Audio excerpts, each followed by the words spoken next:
बात ध्यान में रखो, मन को छूने के लिए कुछ डोंट्स है और कुछ डूज है। क्या नहीं करना चाहिए और क्या करना चाहिए। सबसे पहले कोई व्यक्ति अगर सुसाइडल आइडिएशंस के बारे में बता रहा है या फिर वो इनडायरेक्टली बता रहा है कि मुझे जिंदगी जीने की इच्छा नहीं है, एकदम शॉक मत हो जाइए। आपके चेहरे पर ये नहीं छलकना चाहिए कि आप क्या बात कर रहे हो, आप मरना चाहते हो, ये आपके चेहरे पे नहीं होना चाहिए। बिल्कुल काम एंड कूल रहिए, सुनिए। दूसरी बात, नॉन जजमेंटल रहिए। इतनी फालतू बात के लिए आप मरना चाहते हो, नहीं, वो आपके लिए फालतू बात होगी, वो पेशेंट के लिए वो एक जीने और मरने का वो एक प्रश्न है, ये समझिए। तो नॉन जजमेंटल रहिए। दूसरी बात, मोरालिटी के या फिर फिलॉसफी के पाठ मत पढ़ाइए। अगर आप बोलेंगे कि अपने माँ बाप के बारे में तो सोचा होता, अपने बच्चों के बारे में सोचा होता, अगर आप ऐसे बोलेंगे कि माँ बाप के बारे में सोचा होता है फिर बच्चों के बारे में सोचा होता, उसके दिमाग में क्या आएगा कि मैं इतना गया गुजरा हूँ कि मैं मेरे मम्मी पापा के बारे में भी नहीं सोच पा रहा हूँ, मेरे बच्चों के बारे में भी नहीं सोच पा रहा हूँ, तो हीन दिन भावना और ज़्यादा बढ़ सकती है। भगवान के लिए भी सोचा होता।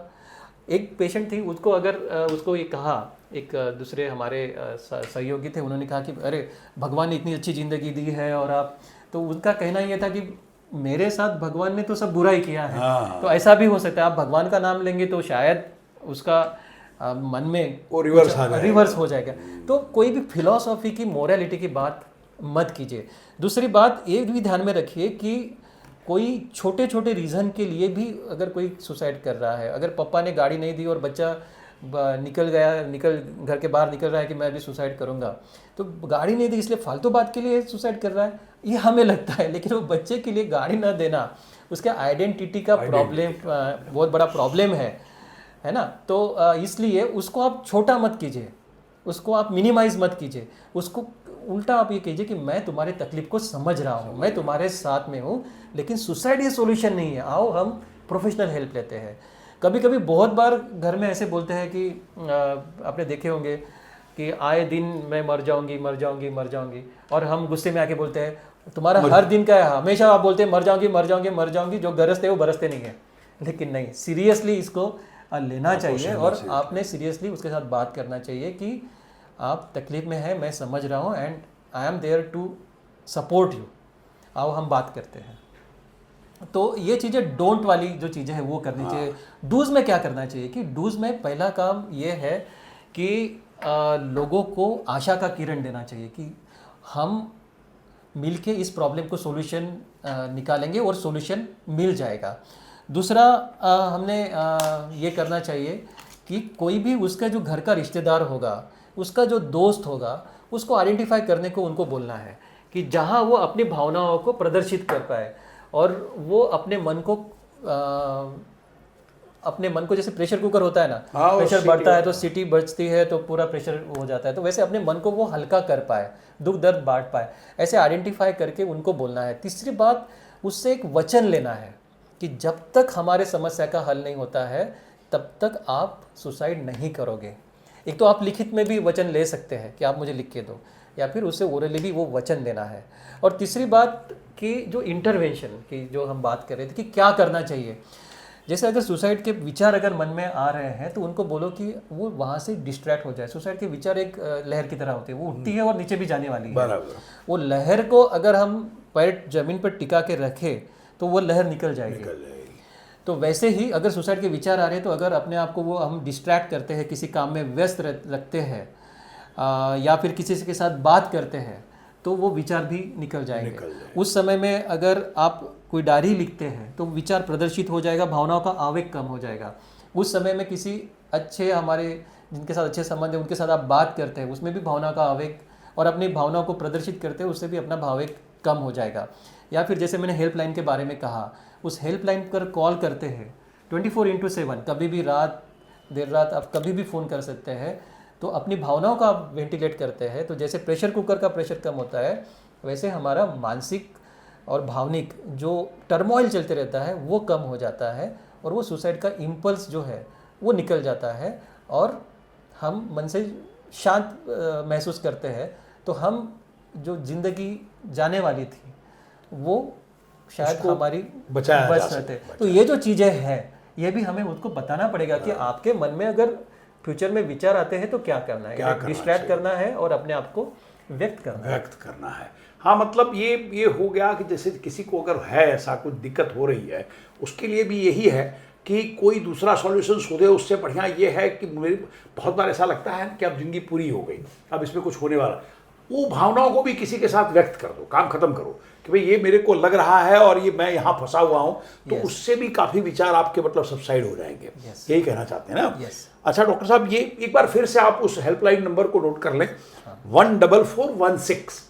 और पैन इंडिया यही लाइन है, इसमें कोई आपको वहाँ का कोड लगाने या दूसरा कुछ भी लगाने की ज़रूरत नहीं है। जिस भी स्टेट में जाएंगे 14416 आपने डायल किया, वो वही हेल्पलाइन में लगेगा और सारे लोग वहाँ आपको मिल जाएंगे जो ये आपको मदद कर सकते हैं आपकी समस्याओं से बाहर निकलने के लिए। डॉक्टर साहब, बहुत अच्छी बात आपने कही है कि पर्टिकुलरली डू एंड डोंट्स में जो हम भी नहीं जानते थे कि ये चीज़ें होनी चाहिए, ये चीज़ें नहीं होनी चाहिए। कोई अगर आपके पास आ रहा है और अपनी भावनाओं को व्यक्त कर रहा है, तो उसको बजाय उसको नीचा दिखाने के आप उसकी हेल्प वाले फॉर्मेट में अगर आते हैं तो that will help to lot, that will help a lot, बराबर ना?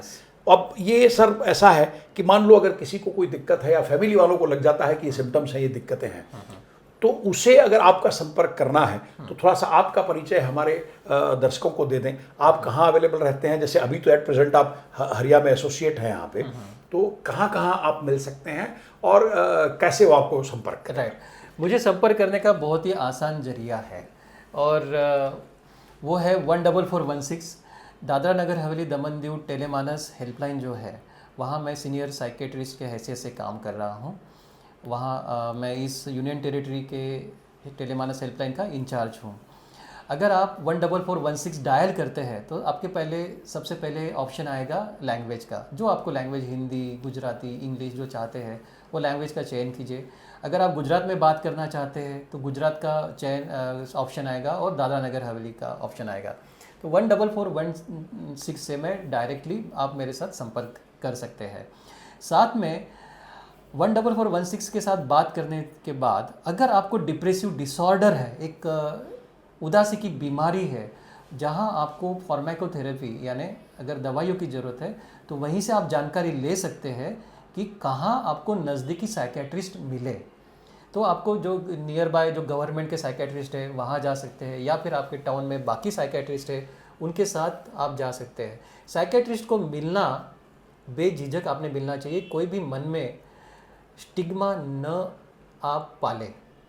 साइकेट्रिस्ट में मिलना यानी आप एक लांछनास्पद है ऐसा आप बिल्कुल न समझे।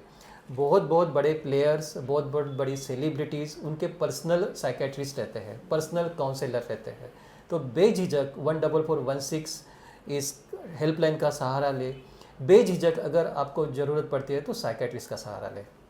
सर, लेकिन ये हरिया में आप कब से कब तक मिलते हैं? हरिया में मैं हर दिन 1 से 3 के बीच में रहता हूँ। हर दिन रहते हैं आप यहाँ पे? तो आप इनको हरिया में भी कांटेक्ट कर सकते हो या 14416 वाले नंबर पे फ़ोन करके, और आप स्पेशली अगर उनको ये कहते हो कि डॉक्टर पर्वतराज तांबड़े जी से मुझे बात करवाइए, तो भी वो आपको कांटेक्ट में मिल जाएंगे। और कंक्लूज़न यही है कि लाइफ बड़ी कीमती है, इसे यूं ही ना गंवाएं, नंबर 1। नंबर 2, परिवार के लिए भी और मित्रों के लिए भी ये मैसेज है कि अगर आपके साथ रहने वाला इंसान थोड़ा सा भी उसके नेचुरल बिहेवियर से अगर बाहर जा रहा है तो उसको लाइटली ना लेके और उसको समझने की कोशिश करें, और थोड़ा सा सीरियस होकर अगर ज़रूरत पड़े तो मेडिसिन का सहारा लें, डॉक्टर तांबड़े जी से कांटेक्ट करें या दूसरे किसी साइकियाट्रिस्ट से कांटेक्ट करें। और तीसरी ऐसी है कि जैसे इन्होंने कहा कि डू एंड डोंट्स में है, तो उसे जज करने की कोशिश ना करें, क्योंकि वो एक बार अगर मन बना लिया है कि मुझे करना ही है सुसाइड, तो इन दैट कंडीशन आपको वो सुसाइड क्यों ना करे उसके प्रयत्न करने हैं, बल्कि उसको क्रिटिसाइज नहीं करना है आपको कि आप क्यों करना चाहते हो, ऐसे कैसे कर सकते हो, वो सब चीज़ें नहीं होनी चाहिए। डॉक्टर साहब, थैंक यू वेरी मच, बहुत बहुत शुक्रिया आपका। बहुत बेहतरीन तरीके से आपने आज ये समझाया और हमारे दर्शकों को काफ़ी इन्फॉर्मेटिव लगेगा ये, और हम ऐसा मानते हैं कि हमारे इस प्रयत्न से अगर एक जान भी कहीं कुछ बच जाती है या एक आदमी भी कहीं इससे सीख ले लेता है, तो हमारा आज का ये इंटरव्यू सफल रहेगा। एक बात मैं दर्शकों को कहना चाहूँगा कि every suicide can be prevented. आपके परिवेश में जितने आज तक सुसाइड की वजह से मृत्यु हुई है वो प्रिवेंटेबल था, वहाँ हम लोग असफल हुए हैं। आप प्रहरी बन सकते हैं ज़िंदगी और मौत के बीच में, जिसको हम गेट कीपर बोलते हैं साइकोलॉजिकल भाषा में। ये गेट कीपर जो है उनको सिर्फ 3 चीज़ें करनी है जो QPR मैंने बोला। पूछिए, लोगों से बात कीजिए, उनके भावनाओं के बारे में पूछिए। देन उनको आप अपना सपोर्ट दिखाइए, P, और R यानी उसको रेफ़र कीजिए 14416। आसानी से आप कहीं से भी उनको ये नंबर दे सकते हैं और इससे आप किसी की ज़िंदगी बचा सकते हैं। Thank you. Thank you very much. Thanks a lot.